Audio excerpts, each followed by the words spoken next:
जय माँ लक्ष्मी दोस्तों, आज की ये वीडियो आप लोगों के लिए ही बनाई गई है। आप लोगों के काफ़ी सारे सवाल हैं दिवाली के ऊपर जो कि आप लोगों ने दूसरे चैनल पे पूछा है, तो सोचिए इसके ऊपर लॉन्ग वीडियो बना करके आप लोगों को बताई जाए ताकि आप लोगों के मन में जो भी सवाल है एक एक करके सारे सवालों का जवाब आप लोगों को मिल सके।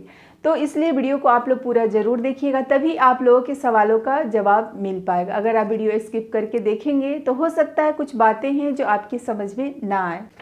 तो देखिए, आज मैंने एक एक करके आप लोगों के सारे सवाल को यहाँ पे नोट किया है। सबसे पहला सवाल जो आप लोगों ने किया है कि दीदी दिवाली लक्ष्मी पूजन के बाद चौकी कब उठाना चाहिए। तो इस साल 2025 में जैसे कि दिवाली 20 अक्टूबर को मनाई जा रही है, तो नेक्स्ट डे यानी कि 21 अक्टूबर के दिन आप स्नान वगैरह कर लीजिए, अच्छे से तैयार हो करके पहले आप लक्ष्मी जी और गणेश जी की पूजा कर लीजिए। इसके बाद सब परिवार मिलके माता लक्ष्मी और गणेश जी से पूजा में हुई भूल चूक के लिए क्षमा प्रार्थना कर लीजिए। क्षमा याचना करने के बाद माता लक्ष्मी से आप लोग प्रार्थना कीजिए कि हे माँ, आप मेरे घर में अस्थायी रूप से वास करें और हमारा समय साल बहुत ही अच्छा हो, जीवन में हम लोग हमेशा ही खुश, स्वस्थ और सही सलामत रहे, सब परिवार हंसी खुशी स्वस्थ और समृद्ध रहे। इसी कामनाओं के साथ आप लोग प्रार्थना कीजिएगा। इसके बाद माता लक्ष्मी और गणेश जी की जो प्रतिमा है वो आपको अपने पूजा मंदिर में रख देना है। अगर आप अलग से चौकी बिछा करके पूजा किए हैं तो, अगर आप पूजा मंदिर में ही पूजा किए हैं तो फिर आपको कहीं और उठाने की ज़रूरत नहीं है, मूर्ति को वहीं पे आपको रहने देना है। ठीक है। दूसरा सवाल आप लोगों ने पूछा है कि दीदी कलश के ऊपर जो हम नारियल रखते हैं उसका क्या करें। यहाँ पे आप लोग ध्यान से समझने की कोशिश कीजिएगा। देखिए, जब हम किसी भी पूजा पाठ में कलश स्थापना करते हैं तो उसमें सारे देवी देवता का आवाहन होता है। सारे देवी देवता उस कलश में अपना स्थान ग्रहण करते हैं। और जो लक्ष्मी पूजन का कलश होता है वो काफ़ी महत्वपूर्ण होता है क्योंकि उसमें माता की अद्भुत शक्तियाँ आ जाती है। इसलिए उस कलश के ऊपर जो नारियल रखा है उससे आपको किसी को नहीं देना चाहिए और ना ही उसे फोड़ना चाहिए। उस नारियल को आप अपने पूजा मंदिर में, अगर कहीं पूजा मंदिर में जगह है तो उसी कपड़े में लपेटे हुए ही आप अपने पूजा मंदिर में एक कोना में रख दीजिए, जो कि पूरे साल वहाँ पे वो सुरक्षित रहे। जब भी आप अपने पूजा मंदिर में पूजा करते हैं तो उस नारियल की भी पूजा होनी चाहिए। ये काफ़ी चमत्कारी नारियल है, इसे आपको ना ही तो फोड़ना है और ना ही किसी को देना है। अगर आपके पूजा मंदिर में जगह नहीं है तो पूजा मंदिर के आसपास या फिर पूजा मंदिर के दीवार के पीछे भी आप उसको लटका के रखिए, जिससे कि वो पूरे साल नारियल सुरक्षित रहे। फिर अगले साल दिवाली में उस नारियल को विसर्जन करने के बाद आप नया नारियल की पूजा करेंगे। ठीक है। तीसरा सवाल कि दीदी धनतेरस के दिन जो हम धनिया लेते हैं उस धनिये का हमें क्या करना चाहिए पूजा के बाद। तो देखिए, लक्ष्मी पूजन में भी हम धनिया का इस्तेमाल करते हैं दिवाली की रात में, और जब विसर्जन हम करते हैं अगले दिन तो उस धनिये को क्या कीजिए, थोड़ा सा तो आप धन पोटली में रख लीजिए और थोड़ा सा धनिया आप अपने गमले वगैरह में डाल दीजिए। कहते हैं जैसे जैसे वो धनिया बड़ा होता है वैसे ही हमारे जीवन में उन्नति तरक्की बनी रहती है, वैसे ही हमारे घर में माता लक्ष्मी अपना स्थान बनाए रखती है, वैसे ही हमारा समय साल हमेशा आगे बढ़ते जाता है।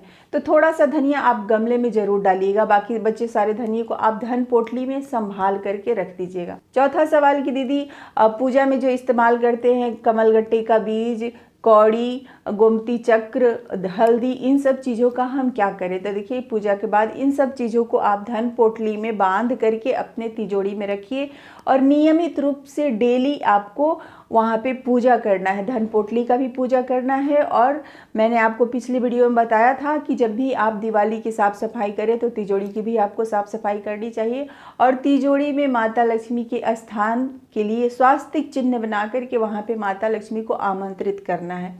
तो नियमित रूप से आप लोग धन पोटली का भी पूजा कीजिएगा। माता लक्ष्मी के स्वास्तिक चिन्ह पे भी माता लक्ष्मी का स्थान समझ के वहाँ पे पूजा जरूर करना चाहिए, तभी माता लक्ष्मी हमारे घर में अस्थायी रूप से वास करती है। तो ये भी हो गया। अगला सवाल क्या है कि दीदी पूजा में जो भी फल प्रसाद वगैरह चढ़ाते हैं या फिर माता लक्ष्मी को भी हम नारियल अर्पित करते हैं, तो उन सारी चीज़ों का क्या करें। तो देखिए, जो कुछ भी आप माता लक्ष्मी को चढ़ाते हैं, प्रसाद हो गया, फल वगैरह हो गया, तो वो आप अपने ही घर में सबको प्रसाद स्वरूप वितरण कर दीजिए। लक्ष्मी माता में चढ़ाया हुआ कोई भी प्रसाद आपके घर के अलावा किसी को नहीं खाना चाहिए। इस बात का आप लोग बिल्कुल ही ख्याल रखिए। अगर आपको प्रसाद किसी बाहर में भी अगर आप बाहर वाले को भी प्रसाद देते हैं तो प्रसाद अलग से रखिए और वही प्रसाद आपको वितरण करना। लक्ष्मी पूजा में चढ़ाया हुआ कोई भी फल, कोई भी प्रसाद आपको दूसरों को नहीं देना चाहिए। इस बात का आप लोग बिल्कुल ही ध्यान रखिए। अगला सवाल क्या है कि पुरानी मूर्ति का विसर्जन हमें कब करना चाहिए। तो देखिए, जब हम लक्ष्मी पूजन कर लेते हैं तो अगले दिन यानी कि 21 तारीख के दिन या फिर 22 तारीख के दिन, इन 2 दिनों में कभी भी आप पुरानी मूर्ति का विसर्जन कर सकते हैं। जब हम लक्ष्मी पूजन कर लिए तो मूर्ति विसर्जन के लिए कोई दिन नहीं देखा जाता है कि आज शनिवार है, मंगलवार है, नहीं, कभी भी आप विसर्जन कर सकते। हो सके तो अगले ही दिन, जैसे कि 21 तारीख के दिन ही आप मूर्ति के साथ साथ जो भी फूल वगैरह लक्ष्मी पूजन में चढ़ाए हैं वो सारी चीज़ें भी आप साथ में ही विसर्जन कर दीजिए। दूसरा, यहाँ पे आप लोगों ने पूछा कि दीदी हर साल अगर हम धातु की यानी कि पित्तल की मूर्ति रखते हैं तो उसका हमें क्या करना चाहिए। तो देखिए, अगर आप नया मूर्ति नहीं लेते हैं, मिट्टी की मूर्ति नहीं लेते हैं, धातु की ही मूर्ति रखते हैं, तो उसी को आप हर साल पोंछ साफ वगैरह करके गंगा जल का छिड़काव करके हर साल आपको उसी पे पूजा करना है। तो फिर आपको विसर्जन करने का भी झंझट खत्म हो जाता है।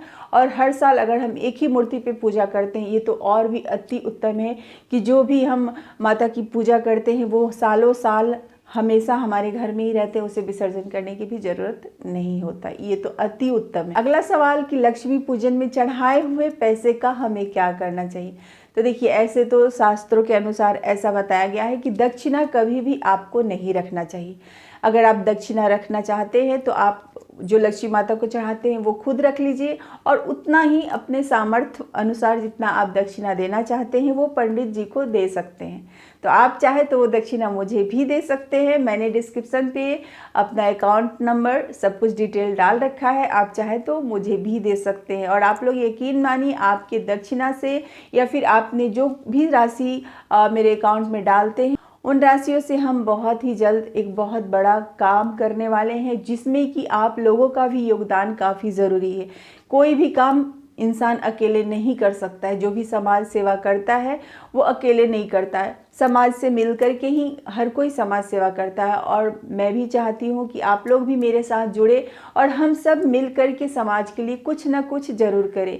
आज के समय में देखिए ना, बहुत लोग ऐसे होते हैं जिनके पास पैसा नहीं होता है और वो अच्छे इलाज ना होने की वजह से उनकी मृत्यु हो जाती है।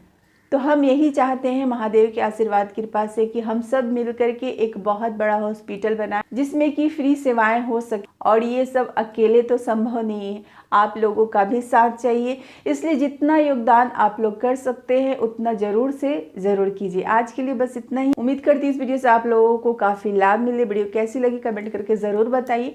वीडियो से जुड़ी कोई भी सवाल है तो आप लोग कमेंट सेक्शन में ज़रूर पूछिए। तब तक के लिए जय माँ लक्ष्मी।